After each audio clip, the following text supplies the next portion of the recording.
Vamos a presentarles nuestros resultados de la actividad 1.4. Nosotros somos el grupo 2, conformado por María Escobar, Sergio Sepúlveda y quien les habla, Natalia Castro. Vamos a comenzar realizando una contextualización del colegio que elegimos, es el Colegio San Patricio. Vamos a dar un contexto de la institución, de los estudiantes en donde planeamos ejecutar la unidad didáctica y vamos a hablarles de la historia del plan de área. Luego les presentaremos el tema elegido, lo ubicaremos en el plan de área de la institución, haremos una breve descripción del tema y también lo ubicaremos en los derechos básicos de aprendizaje y en los estándares básicos de competencia. Entonces, la primera pregunta es ¿por qué escogimos esta institución? Entonces, es importante que en esta institución un solo docente se encarga de todo el nivel y la institución viene de un proceso de reestructuración muy reciente que permite la libertad en el diseño de clases y permite pues jugar con el diseño curricular. El docente también puede influir en su departamento para que le asignen grado séptimo y poder implementar la unidad didáctica de manera exitosa. El Colegio San Patricio es un colegio privado, es un colegio femenino, es un colegio bilingüe en donde las matemáticas se dan en inglés desde los cursos primero a octavo, es calendario A y es jornada única, las niñas estudian de 8 de la mañana a 4 de la tarde. Está conformado en su mayoría por niñas de Bogotá, de estratos 4 a 6, y cada uno de los cursos cuenta aproximadamente con 20 estudiantes por salón. En cuanto a la infraestructura, es un colegio que cuenta con buena infraestructura tecnológica, tiene conexión a internet permanente, cuenta con 2 salas de tecnología donde caben 2 cursos completos y cuenta con proyector en las aulas, en todas las aulas del colegio. En cuanto a los resultados de las pruebas saber, desde el 2014 se ha ubicado alrededor de los 350 puntos, lo que lo hace es estar siempre en las primeras 15 instituciones calendario A privadas del país. En cuanto al grupo donde vamos a implementar la unidad didáctica es séptimo grado. Este grupo cuenta con 2 cursos de 18 y 17 estudiantes cada uno. Son estudiantes homogéneos en edad, de 12 a 13 años, pero son muy disímiles en cuanto a su actitud frente a la clase. Tenemos un grupo que es muy receptivo a las clases, colabora mucho con los profesores, pues tiene como muchas ganas de aprender, mientras que el otro es un poquito más complicado, digamos que son estudiantes que requieren un poquito más de esfuerzo del profesor para focalizar y em, motivarlas hacia la clase. Hemos identificado en estos grupos unos vacíos que pueden atribuirse a la pandemia. A las niñas les cuesta mucho resolver problemas en contexto, digamos que tienen buenos procesos aritméticos, pero los problemas en contexto se les dificulta mucho. No saben identificar qué operaciones aritméticas deben utilizar para cada uno de los problemas y les cuesta también justificar y argumentar sus respuestas y volverlas a evaluar nuevamente en el contexto. El Colegio San Patricio viene de una reestructuración, como les había contado. Digamos que viene de una crisis en donde hubo muchos cambios de estudiantes y también salieron las coordinaciones académicas y de área, lo que ocasionó que se perdieran muchos de los documentos. Entonces, a raíz de esto, el plan de área actual fue diseñado en 2022 con un formato completamente nuevo. Y esto pues tiene una ventaja y es que nos permite mucha flexibilidad y libertad en la planeación. El plan de área actual ha sido diseñado a partir de la experiencia de los docentes y se han tomado elementos de los estándares básicos de competencia, los derechos básicos de aprendizaje, así como estándares internacionales como lo son el Common Core y los estándares de Indiana. Y pues queríamos notar aquí que se ha tenido pues muy en cuenta mantener la coherencia vertical en el plan de área de la institución. El tema que hemos elegido es la resolución de problemas utilizando la multiplicación de fracciones y números mixtos.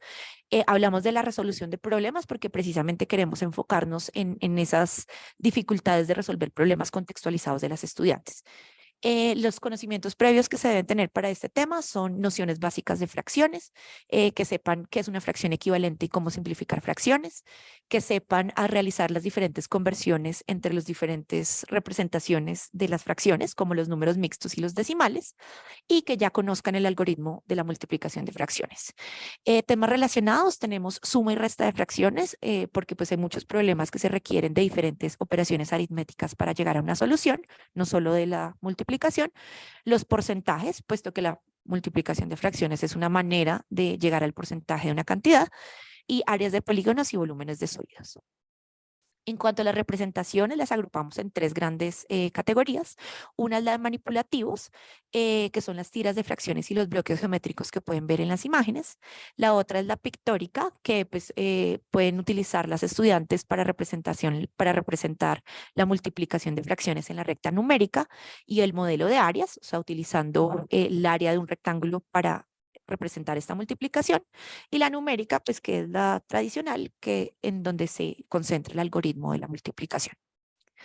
En los objetivos de aprendizaje, nosotros nos interesa que las estudiantes identifiquen fenómenos modelados por el tema, que también identifiquen cuándo estos fenómenos requieren de otras operaciones aritméticas o efectivamente si estos fenómenos pueden ser resueltos con multiplicación, y también que las estudiantes logren tener situaciones problema y logren matematizar estas situaciones problema y volver de la solución matemática al contexto.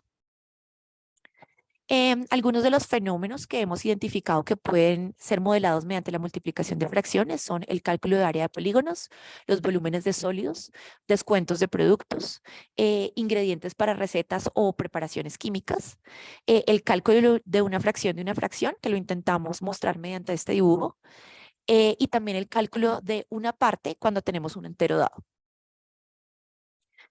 Consideramos que el tema que hemos elegido se puede dar en 3 sesiones de clase. Digamos que esto es como la metodología usual que se utiliza.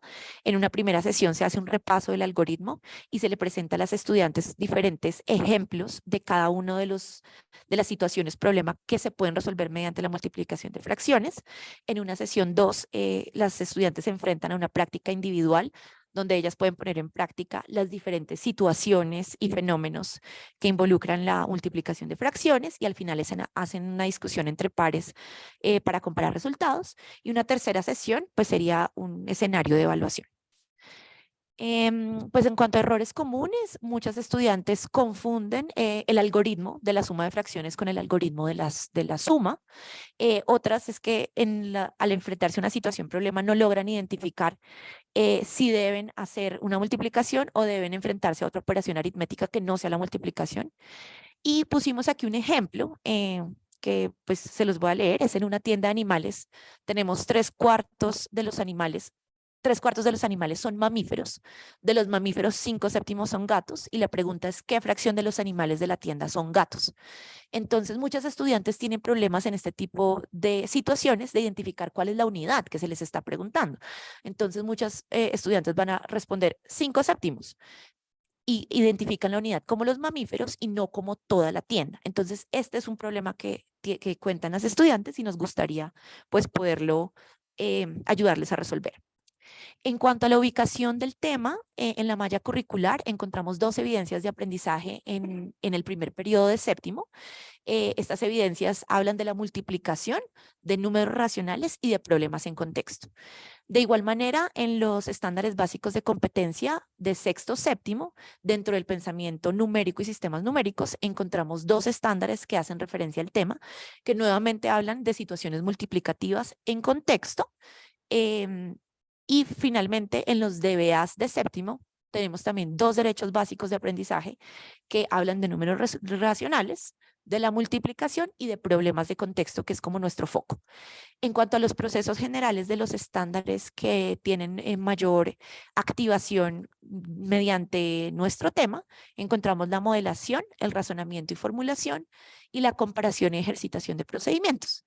Y en cuanto a las capacidades de los derechos de PISA 2012, encontramos la matematización, la representación y el razonamiento y argumentación, sin decir que no podamos llegar a una activación del resto de capacidades que encontramos en PISA.